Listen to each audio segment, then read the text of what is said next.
처음 그녀가 병실로 들어왔을 때 정말 예상 밖이었다.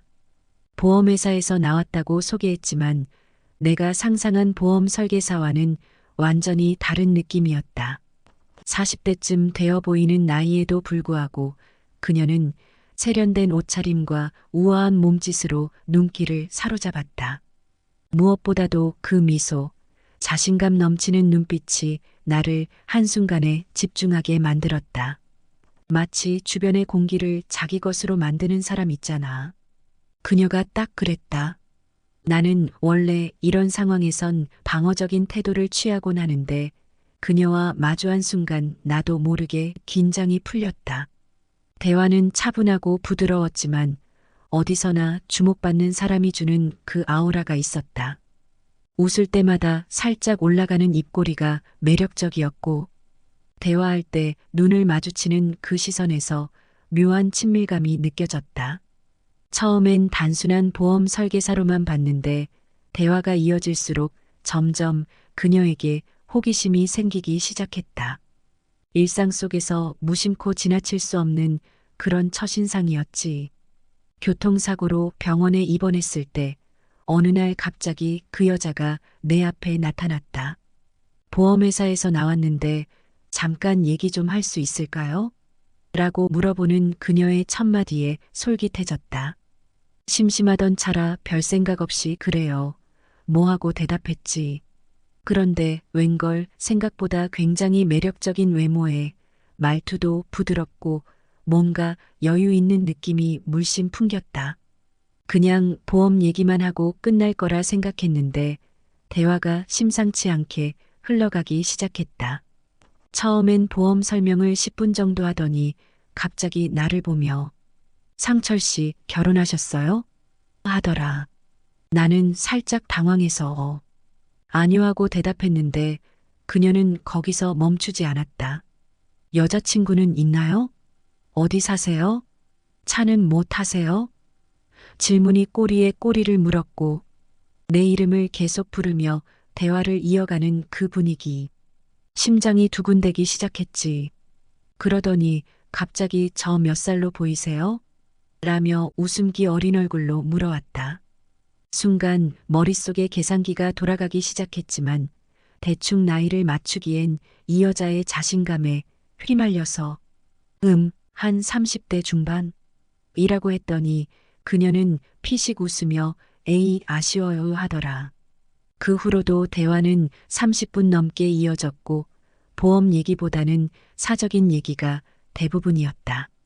지금은 형편이 좀 그래서 보험은 나중에 얘기하죠라고 슬쩍 물러서려 했더니 그녀가 명함을 내밀면서 필요하면 언제든 연락하세요라고 했다.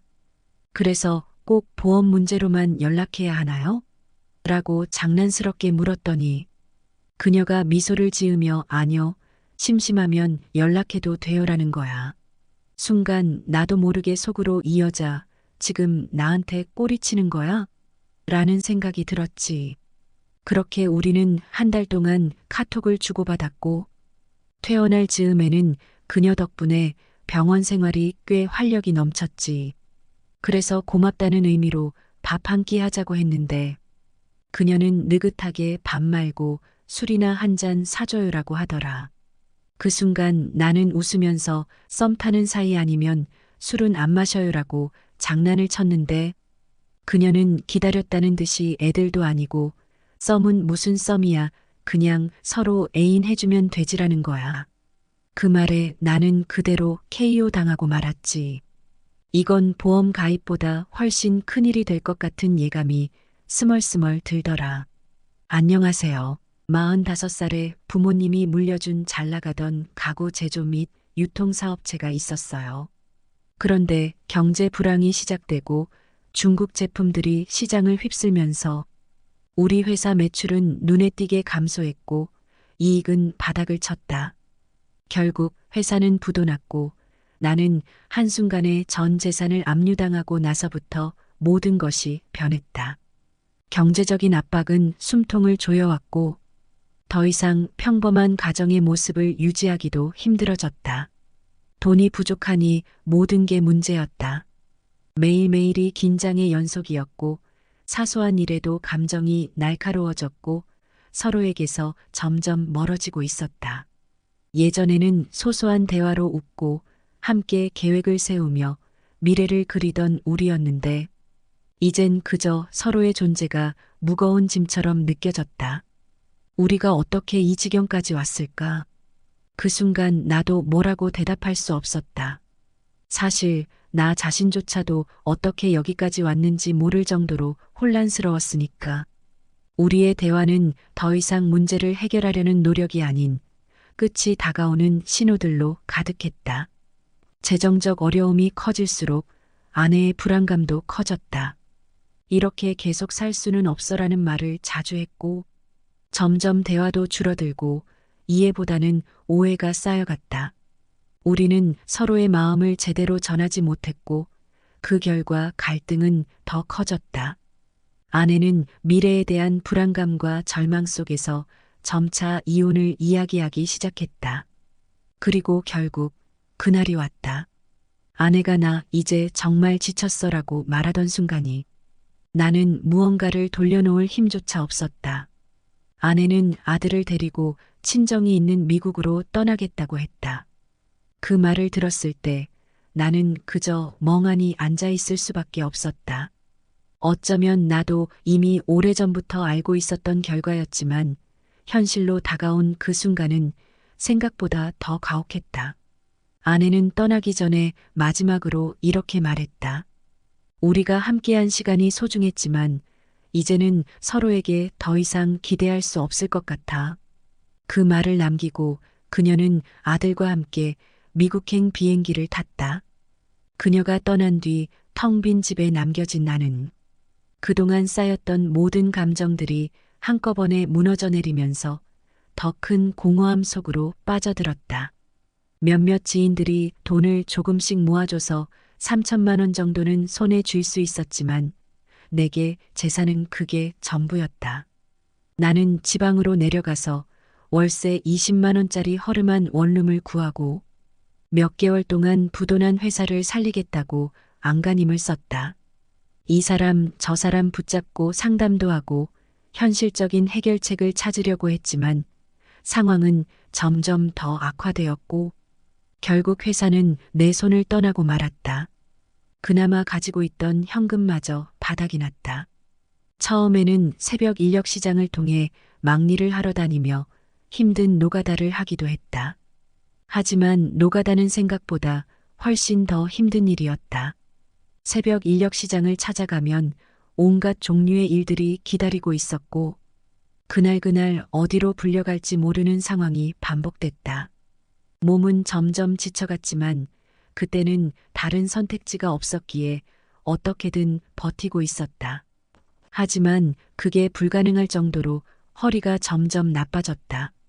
보름 정도 지나서 하루는 중노동을 마친 뒤 집으로 돌아오는데 허리가 끊어질 듯한 고통이 밀려왔다.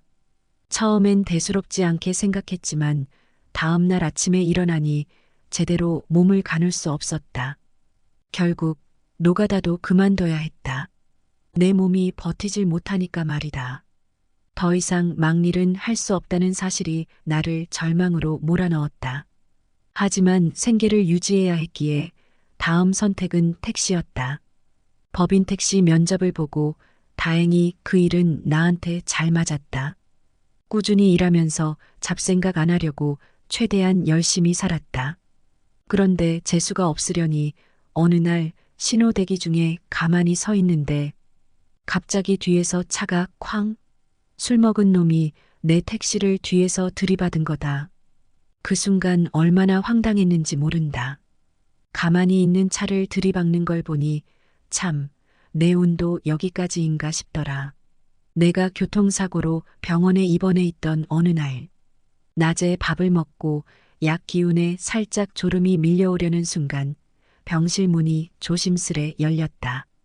똑똑똑 정장 차림의 40대로 보이는 여자가 고개를 살짝 내밀더니 다가와 말했다.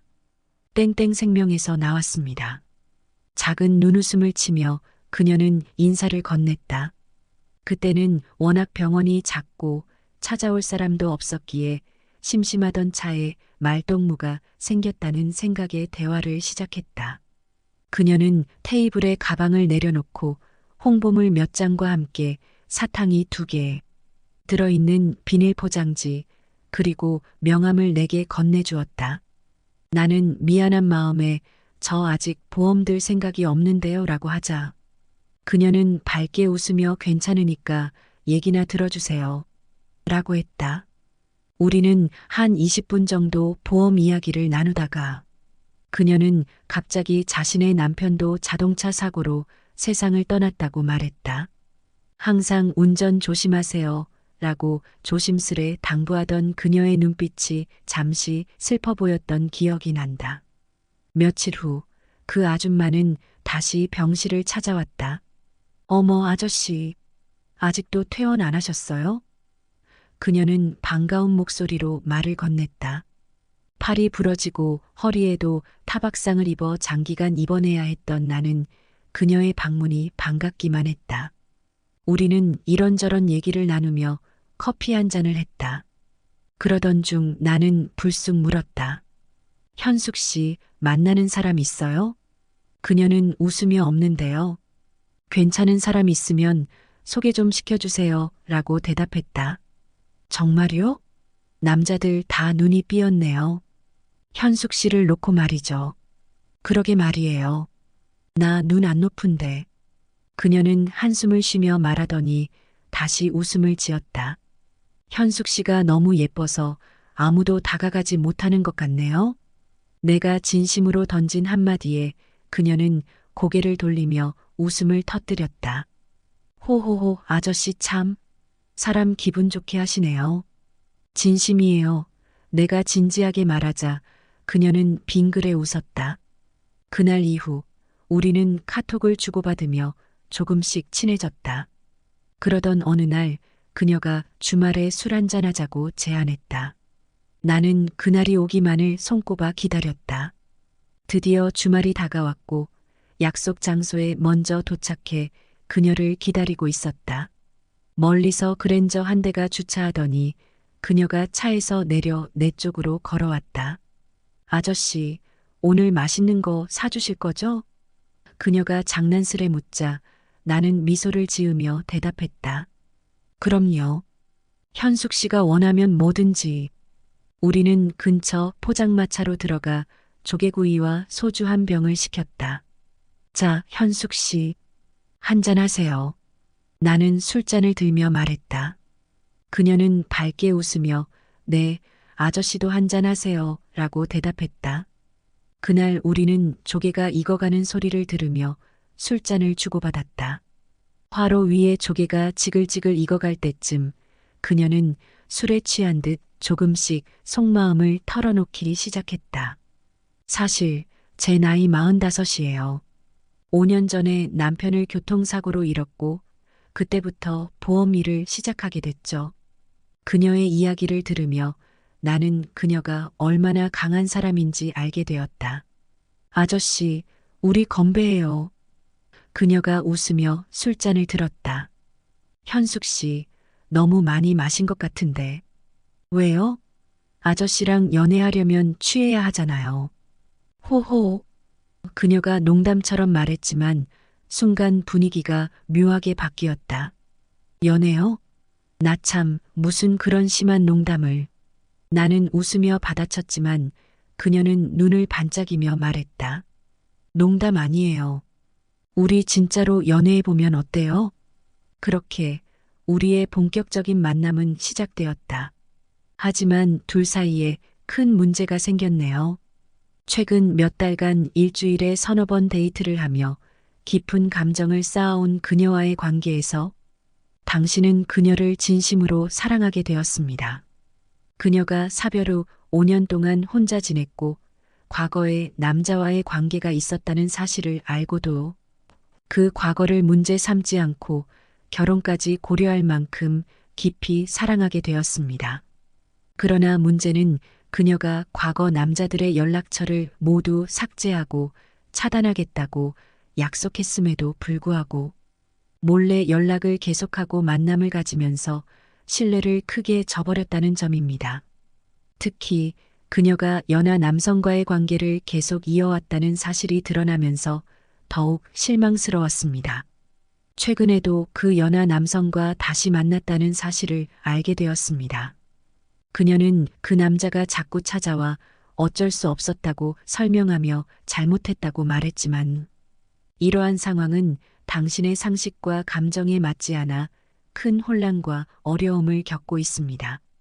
이제 당신은 이러한 상황을 받아들이기 어렵고 앞으로의 관계를 어떻게 해야 할지 고민하고